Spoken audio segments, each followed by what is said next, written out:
दोस्तों, आज की कथा में तुलसी को जल चढ़ाने से क्या फल प्राप्त होता है। बहुत प्राचीन काल की बात है।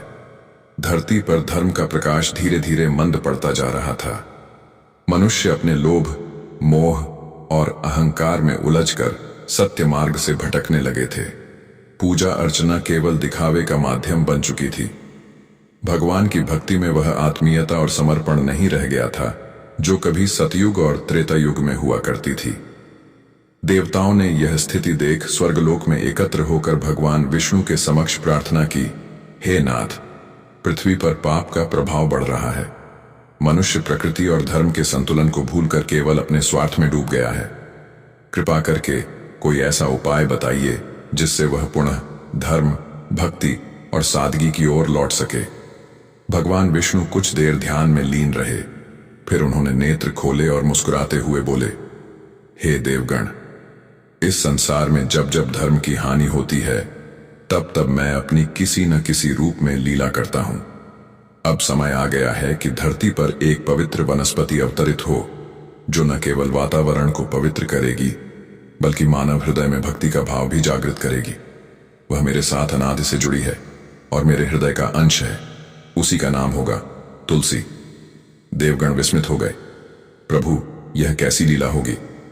भगवान बोले, तुलसी न केवल एक पौधा होगी बल्कि उसमें देवी स्वरूप निवास करेगा।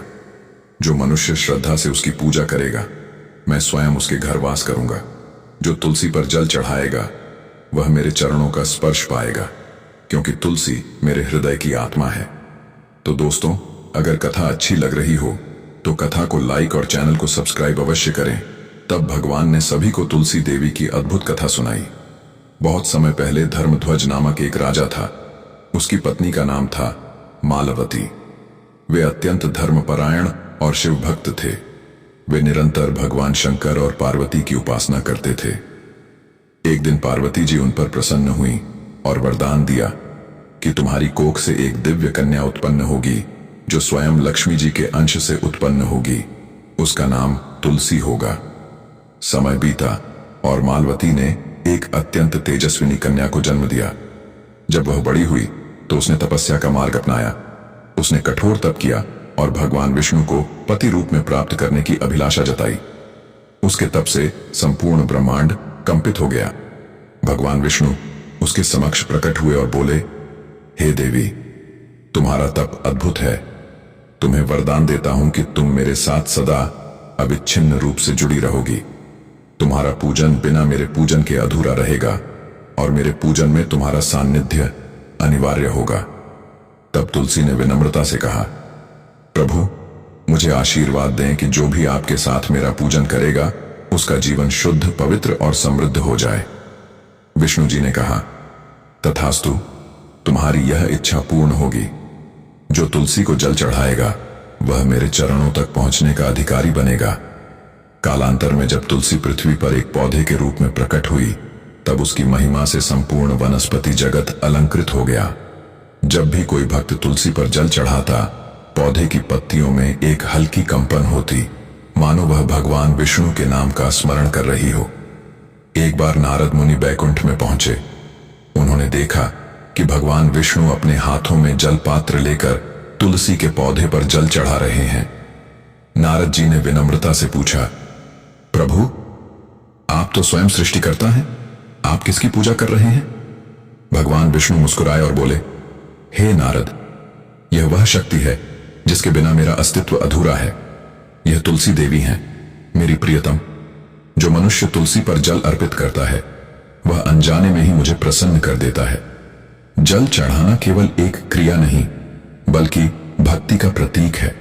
जल शुद्धि का प्रतीक है और जब वह तुलसी की जड़ों को स्पर्श करता है तो मनुष्य के भीतर का अज्ञान धुल जाता है। नारद जी बोले, प्रभु, क्या मात्र तुलसी को जल चढ़ाने से भी इतना पुण्य मिलता है? विष्णु जी बोले, नारद, तुलसी पर जल चढ़ाने से मनुष्य के भीतर 7 गुण जागृत होते हैं। श्रद्धा, भक्ति, शुद्धता, धैर्य, करुणा, संतोष और समर्पण। यह केवल पौधा नहीं, ब्रह्म का सजीव स्वरूप है। जिस प्रकार गंगा में स्नान करने से पाप नष्ट होते हैं, उसी प्रकार तुलसी पर जल चढ़ाने से मन का कलुष मिटता है। एक भक्त की कथा। तुलसी जल का चमत्कार। प्राचीन समय में मथुरा नगरी में सुधाकर नामक एक ब्राह्मण रहता था। वह निर्धन था परंतु अत्यंत ईमानदार और विष्णु भक्त था। रोज सुबह वह स्नान करके भगवान की पूजा करता, किंतु उसके पास न तो पुष्प थे न धूप दीप। केवल एक छोटा सा तुलसी का पौधा उसके आंगन में था। वह हर दिन उसी तुलसी पर जल अर्पित करता और प्रार्थना करता, हे प्रभु, मेरे पास कुछ नहीं, केवल यह तुलसी है, यही मेरी भक्ति की निशानी है। उसकी पत्नी कभी कभी ताने देती, क्या इस छोटे पौधे से भगवान खुश होंगे? हमारे घर में अन्न तक नहीं है। सुधाकर हंसकर कहता, तुलसी में स्वयं लक्ष्मी का वास है, एक दिन वह हमारी गरीबी अवश्य दूर करेगी। और सचमुच कुछ समय बाद एक दिन उनके घर के आंगन में एक तेजस्वी ब्राह्मण आया। उसने कहा, वत्स, मैंने तुम्हारी भक्ति से प्रसन्न होकर तुम्हारे लिए यह उपहार भेजा है। उसने सुधाकर को एक छोटा सा सुनहरी कलश दिया और कहा, इसमें हर दिन तुलसी जल भरकर रखो, तुम्हारे घर में कभी दरिद्रता नहीं रहेगी।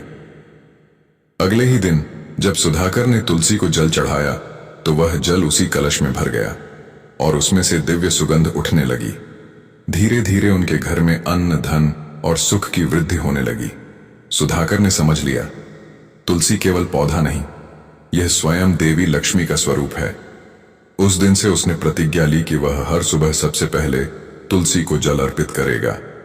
एक बार लक्ष्मी जी ने भगवान विष्णु से पूछा, प्रभु, आप हर प्रातः तुलसी पर जल क्यों चढ़ाते हैं? मैं तो आपकी अर्धांगिनी हूं, फिर तुलसी के प्रति इतना स्नेह क्यों? भगवान बोले, प्रिय, तुलसी कोई सामान्य वनस्पति नहीं है, वह तप, त्याग और भक्ति की मूर्ति है। जब जब संसार में अधर्म बढ़ता है, तुलसी मनुष्य के हृदय में शुद्धता भरती है। उसके पत्ते मात्र देखने से ही पाप क्षीण हो जाते हैं। जिस घर के आंगन में तुलसी का वास है, वहां मैं स्वयं निवास करता हूं। जो उस पर जल चढ़ाता है वह मेरे हृदय तक पहुंच जाता है। लक्ष्मी जी मुस्कुराई और बोली, तो क्या मैं भी उस तुलसी की पूजा कर सकती हूं?